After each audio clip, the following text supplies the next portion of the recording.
having said that, and that just brings us to the question of Netanyahu.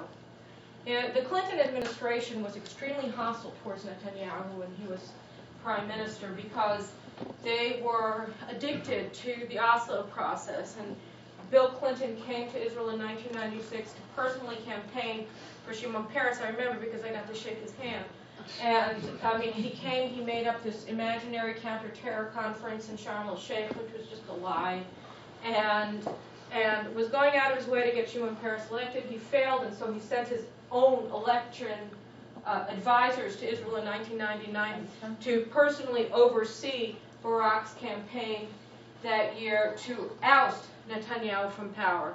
So Clinton administration, as much as they were considered friendly to Israel, was friendly to the Israeli left, not friendly to Israel, but friendly to the left of the Israeli political spectrum. They were extremely hostile to the Likud government, extremely hostile to Netanyahu, and they worked hand in glove with the Israeli media to demonize Netanyahu and to place all the blame for their bad behavior on the Israeli prime minister. And you know, it was one of those tricks of history, the tragedies of history. If Bibi had been prime minister on September 11, 2001, he would have been able to take advantage of that. But as it stands, because things were the way that they were in 2001, he was not in government at the time, and Sharon was unable to use the advantages that he had as the prime minister because he wasn't skilled in international politics, and he didn't understand the United States, and he had other interests that were motivating him.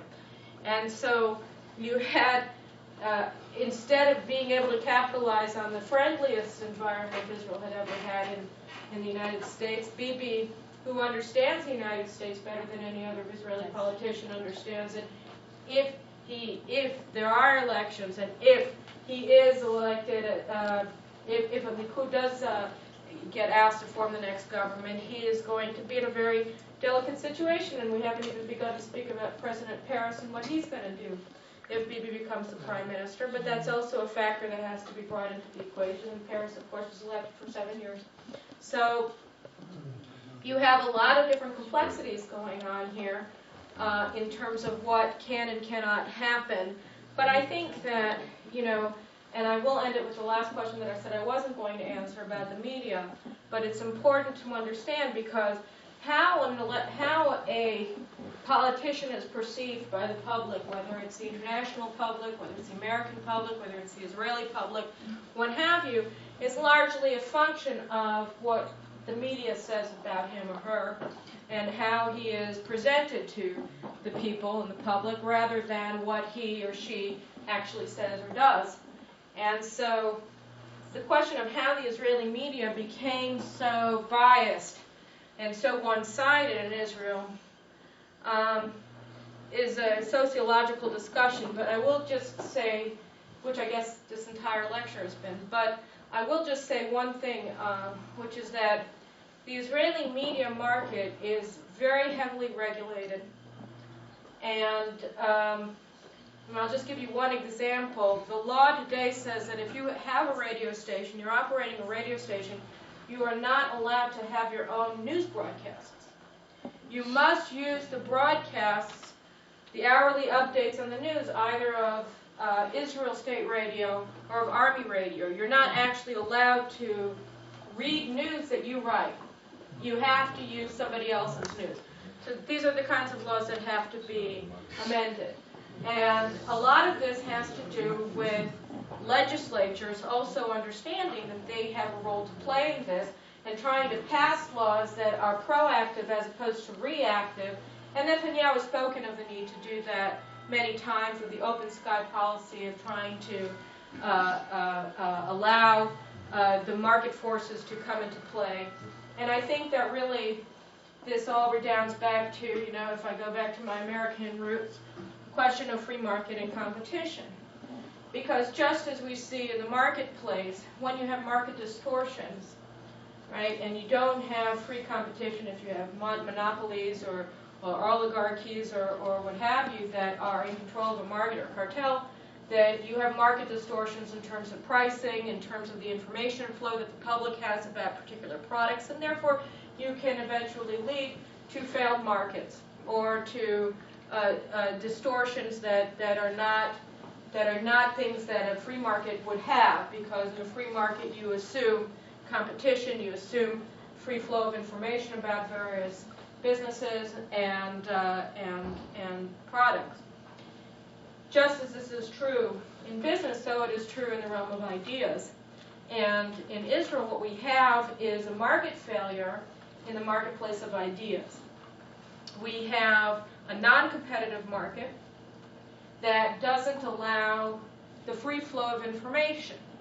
And therefore, Israelis are making decisions on issues of public policy and voting based upon incomplete information. And we know that what happens when you make decisions based upon incomplete information that you've received as a result of market distortions or lack of competition, you tend to make bad decisions, and if this is an investment decision, you may very well lose your investment money.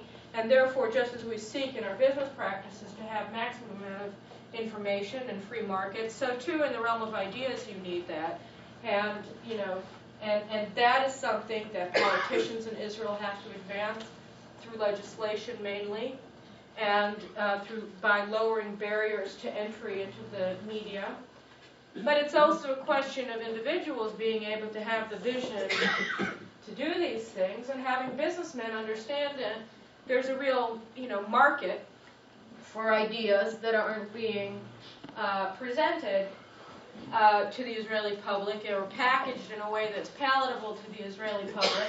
And I mean, I think, honestly, I think that if you have a liberalizing effect by the next Knesset in terms of the law that's put out to deregulate the media, and you also have some far-sighted entrepreneurs who want to make some money, you know, there's a real demand from a commercial perspective inside of Israel, both whether it's, you know, web-based or whether it's radio or television-based or newspaper-based, although I think newspapers are not exactly the way to go in the age of internet, then you can make some money by giving people a choice.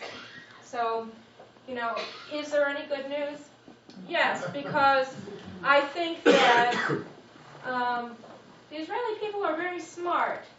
We're just not given the tools to make good decisions a lot of times because of the distortions in the marketplace of ideas inside of Israel. And I think that when we're presented with crunch points where we have to make decisions to act or not, we see that we always act, and we always act well. You know, we acted well in war. We act well in times of crisis.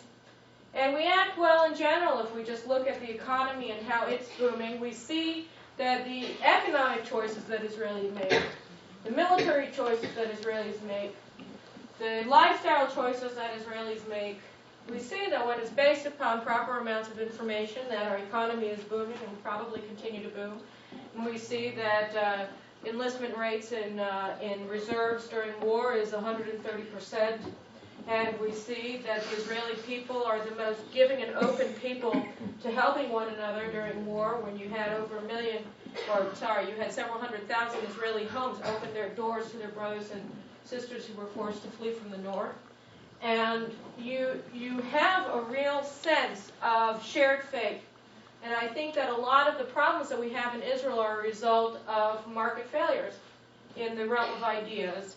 And I think that when we solve a lot of those problems, we'll be able to move towards solving a lot of other problems. I think that the Israeli people are interested in solving our problems. I think that we want to move forward not only economically but also strategically. I have great faith in the Israeli people's ingenuity and ability to do so. But I think that we just need to get over some of the bumps that one would have when one was starting a new country after 2,000 years of statelessness. And we have to be able to take the long view of these things. And we also have to really want it to go quickly because, of course, the dangers are quite vast. So those are my answers to your questions, and I thank you all for your attention.